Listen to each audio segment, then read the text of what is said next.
they are going to see us in that mirror someday. Like I see my mother in the mirror when I look in that mirror today.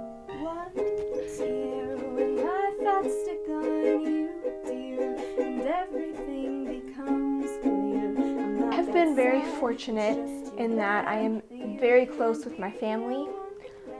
It's always kind of been the six of us growing up, me, my sister, my two parents, and my two grandparents on my mom's side. You know, I don't know where I would be without them. My mom and I, we love each other a lot, but we've always butt heads. I dated a guy who really treated me very poorly and then dumped me. And I remember, you know, I think the real turning point for me and my mom, when he dumped me, I just remember sitting on the floor of my high school and crying.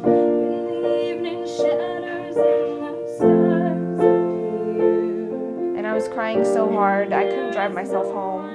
So my mom and my dad came to the school, my dad got my car, and then my mom drove me home in her car.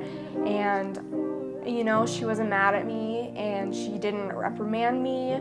She was understanding, and she just helped me feel better. And I just remember sitting on the couch, crying in my mommy's arms for 3 hours watching Grey's Anatomy, which of course gave me an excuse to cry because everyone's dying all over the place. And I really think that was a big turning point. I was worried that Kelsey would get hurt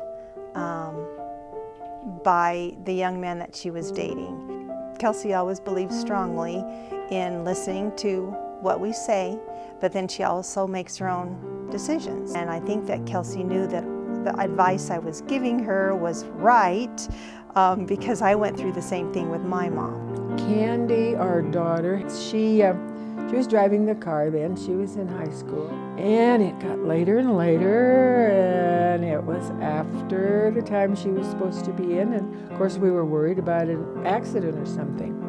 And we didn't have cell phones at that time and all that type of thing. But we wound up then, she couldn't take the car, and she was kind of grounded for a month. There were times that she gave me an ultimatum that you need to do this or don't come home. And now I view my mom as basically a friend, you know, to come over and I confide in and ask her how to baste a turkey and, you know, to go shopping with and stuff. So the relationship has really, really changed. My grandma and I have a very different relationship than the relationship I have with my mother. I'm one that gives advice all the time, whether my girls want to hear it or not. Well, they say that grandparents always have the most fun with their grandchildren because we can spoil them and then we can send them home. And that's about exactly what we did. I will be 80 years young on December 4th. I'm not too worried about her. I think she's going to be around for a long time. You can't worry about it. And Grandma's going to choose to live the life that Grandma's going to choose to live.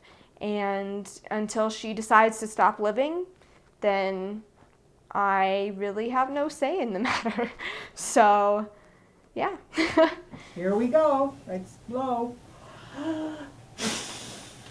Well, I'll let you in on a secret. Now I kept thinking, I just want to make it to be 80 years old, you know, the last few years, thinking, okay, that's a big milestone.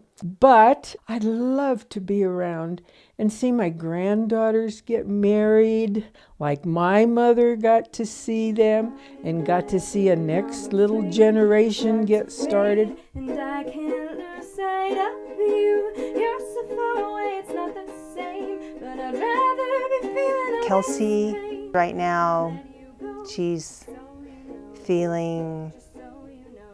working through some health issues, so that's kind of what I'm worried about right now. Mom's always a worry.